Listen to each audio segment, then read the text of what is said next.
In this video, we're going to look at 4 things that you need to do to conduct a successful interview from the Rock Star Automotive Conference. It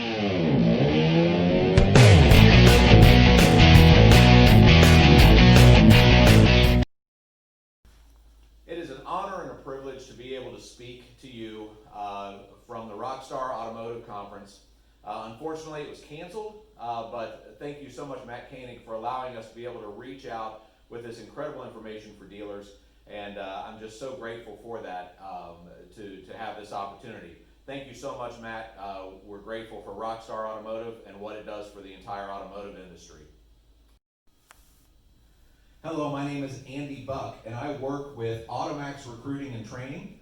I recruit and train car salespeople all over the United States, and am honored to be able to do that and to partner with Automax to be able to change the lives of young people as they get into this beautiful automotive industry that has been so great to so many people. Today I'm going to talk to you a little bit about interviewing and how to have a good interview process. An interview process is really important for you to have set up at your dealership so that you can be successful in the people that you hire. So I want to start off with a little story. A young man goes to a megachurch one Sunday morning and really appreciates the pastor's sermon. After the service, he goes out into the foyer and begins to talk with the pastor and finds out that they've got a lot of things in common. The pastor says, "Young man, I'd really like to speak with you in person, but I don't have time right now with all these people around. How about if you come to my house on Friday at 12 noon and we have a little lunch dinner. My wife will cook us lunch and we can chat and see how you might be able to serve at the church." So the young man all week long is so excited about this opportunity. It's not every day that you get to go meet with the pastor of a megachurch and be able to talk with him about what you may be able to do and how you may be able to serve. So Friday finally rolls around. It's 11:30, he gets in his car, drives over, and gets there about 15 minutes early because it's better to be early than late, right? He gets there a little bit early and he rings the doorbell. But there's no answer. He looks to the right of the door and sees a sticker on the door that says, "Come on in, the door's open." So he walks inside the house, thinks it's a little bit weird, but he goes inside and he comes into a nice large foyer, and he sees the pastor's wife walking across the floor with laundry in a basket. She doesn't pay any attention to him. She just walks right on past, goes on into the laundry room, puts the stuff in. He can hear her putting the clothes in the washer. He hears the lid slam down. He hears the button start and the washer starts agitating. She comes walking back out, walks past him once again, takes about 4 steps, and then goes, "Oh, I'm sorry, I didn't see you there. Are you here to see someone?" And he says, "Well, yes, ma'am, I'm here to see the pastor." And she says, "Oh, does he have an appointment with you?" The young man says, yes, he has an appointment with me at 12 o'clock. She said, "Okay." She says, "Have a seat right there, and I'll go back and check on him and see where he's at." The young man says, "Okay, no problem." Thinks it's a little bit weird, but not a big deal. So he sits down. About 10 minutes goes by. The woman comes back out and she says, "I'm sorry, sir. The pastor is on a phone call right now with one of the other parishioners. He'll be with you in just a few minutes. He said to tell you he's sorry." So the young man says, "That's no problem at all. I can wait." So he sits in the chair for another 30 minutes or so, and the pastor finally comes out. And he thinks, great. The young man stands up, sticks his hand out to shake the pastor's hand. The pastor shakes his hand and holds it real tight and says, "Young man, I am so sorry, but I have to take one more phone call, and then I can talk to you a little bit." The young man says, "Okay, that's no problem, Pastor, I'll wait." After about 30 more minutes, the pastor comes back out and says, "Hey, I'm so sorry. I'm so sorry about all that time. I know it's been about an hour and a half past the time that we were talking that we were going to have lunch. Are you hungry?" The young man says, "Yeah, absolutely, I could eat." He says, "Okay, come on in with me." And he walks him back to the kitchen where there's all kinds of stuff on the kitchen table. There's books, there's sermon notes, there's a cereal bowl from that morning, there's a glass with half-drink coffee in it. and the pastor hurriedly starts cleaning off the table so that they have a place to sit down. He hollers to his wife, "Honey, would you come and make us a couple of sandwiches?" She yells back, "I don't think I have any lunch meat." He says, "Well, would you take peanut butter?" The young man says, "Yeah, that's fine," and sits down in the chair, and they begin to talk. Now, I'm sharing this story with you because I want to ask a couple of questions. Does this sound like something that would happen at your dealership when a person would come in to interview? Things are busy. Things happen. Unexpected things happen at dealerships, don't they? I would say all over the country things like this happen. I know they used to happen at my dealership. But I'm going to give you an acronym today that you can use to have a successful interview every single time and make sure that you're choosing the right candidate. The acronym is PAID. P-A-I-D. P stands for preparation. A stands for advantage. The I stands for intentional. And D stands for decision. So the P, that stands for preparation. Whenever you have a person that's supposed to be coming in for an interview, it's important that you take time to prepare. The first thing you need to pay attention to is time. If you set an appointment for 12:15, be sure you're available at 12:15 for that appointment. Just like you would with somebody coming in to look at a car, if your BDC department had set an appointment for one of your salespeople for 12:15 and your salesperson didn't get that car cleaned up and sitting out front and ready for a test drive, wouldn't you be upset with that salesperson? Does every single one of those people show? No. And guess what? Not every appointment's going to show either that you set to have come in to interview for your position. But that doesn't mean that you get a pass for not being prepared. You have to set aside time. You have to know how long your interview is going to take, set aside the proper amount of time, and be ready at that time when your interviewer comes in. Just like the young man coming to the door, there was a note on it that said, "Come on in." But nobody knew he was coming, did they? You have to make sure you set aside the right amount of time. The second thing that you want to have for your preparation is location. You have to have a location set up to be able to interview these people. So many times you want to get someplace quiet, someplace secluded, so that you can hear the person, see their body language, and kind of talk to them a little bit. Unfortunately, what happens when we do that is we go to some secluded place in our dealership that nobody's been in the last 6 years. It's got boxes stacked to the ceiling. It's got dust all over everything. You kind of have to blow off the dust on the chair to let them sit down. That doesn't represent your dealership well. You are an incredible company. People should be honored to work for you.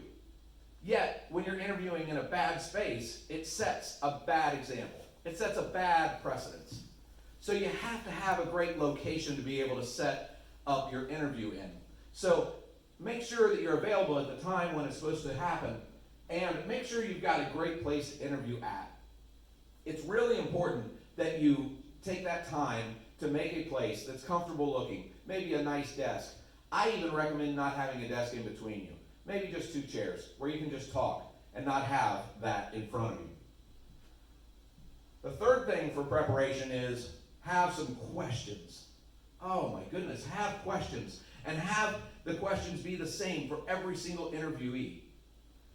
You see, it's very difficult to figure out what you want if you don't have standardized questions to look through, because you don't know the feedback. So one of the questions that I always like to ask in my interview process is, if you could be any famous person, who would you like to be? I ask that of every single interview.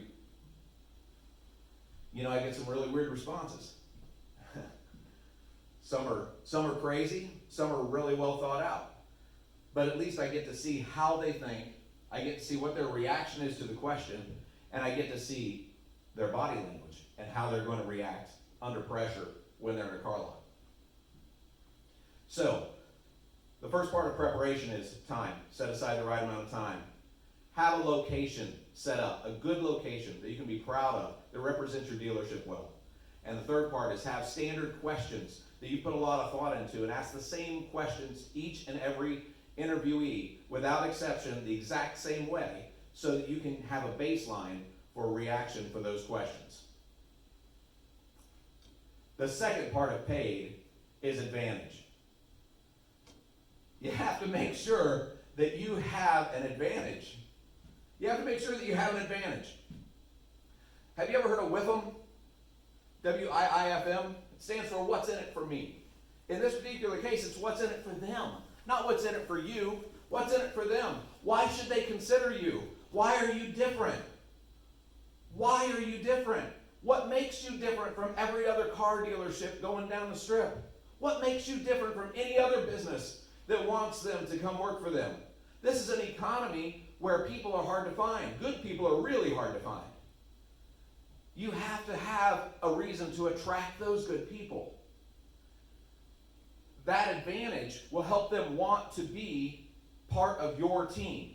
You have to set up what's in it for them. What is your reason for being there? What's your why? What's your company's why?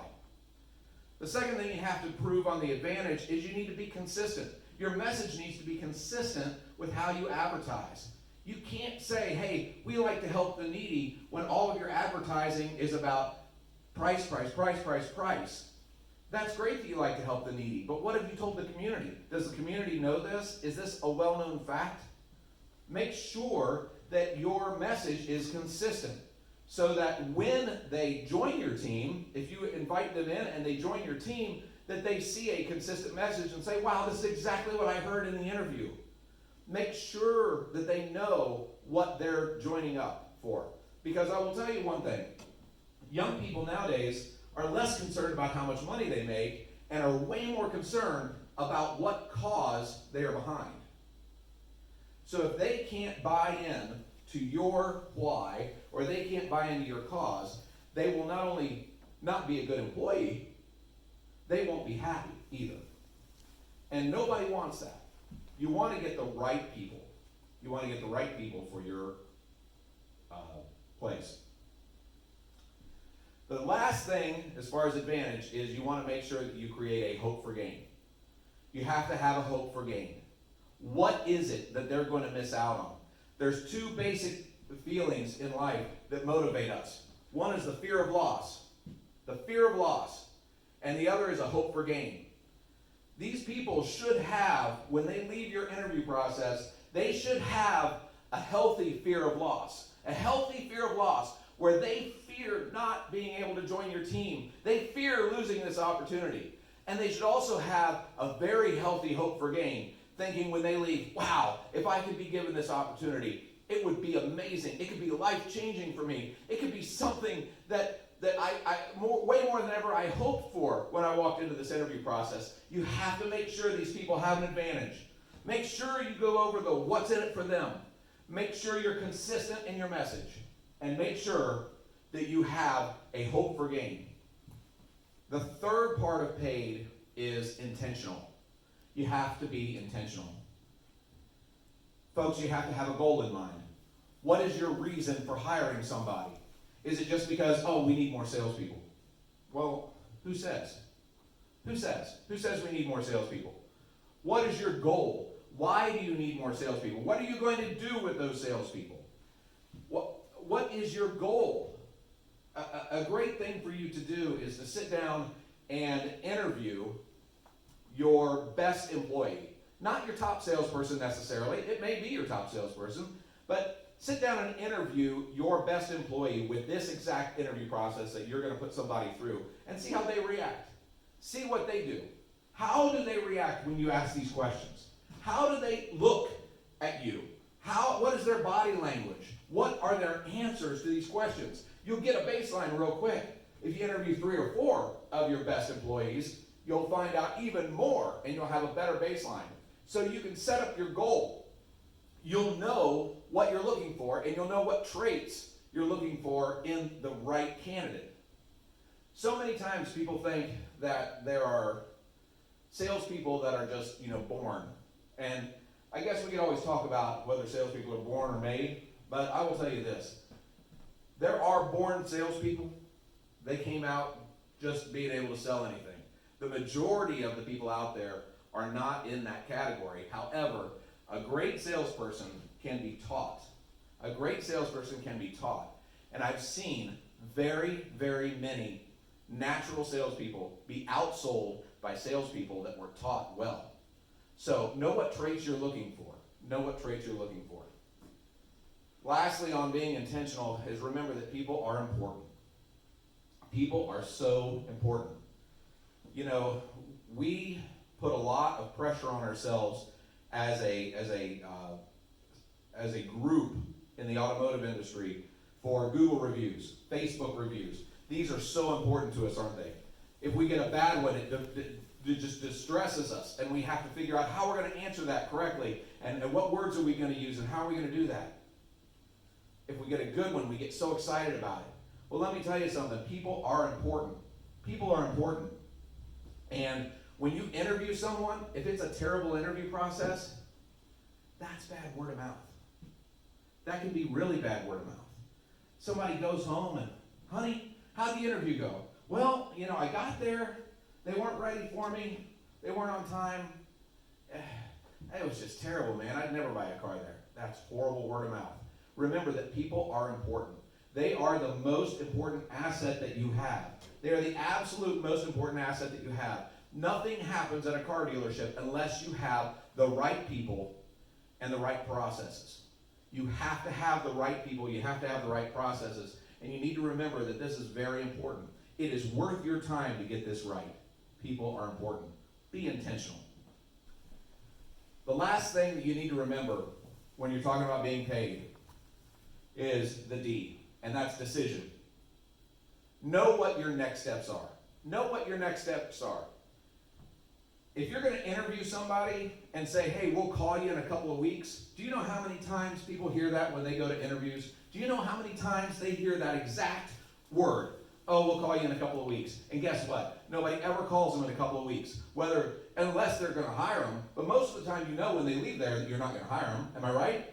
Yeah, absolutely. You know whether they're going to leave, whether you're going to hire them or not. You know down deep in your stomach. Well, listen. Tell them what the next steps are. Explain to them how your interview process is going to go. At the end of this interview process, I'm going to either invite you back to a short training session that's going to be about a half a day on Thursday, or I'm not. If I don't invite you back, it doesn't mean anything bad. It just means that you're not the right fit for our store. Fair enough? Great. All right.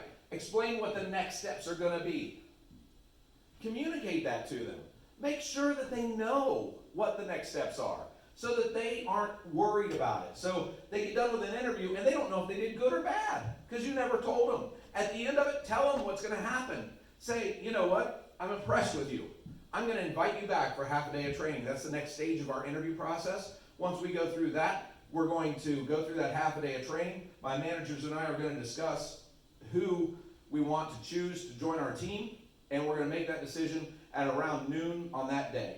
So I would like to invite you back to that training session, and I will see you there. And at the end of that day, you'll know one way or the other whether you're part of our team or not.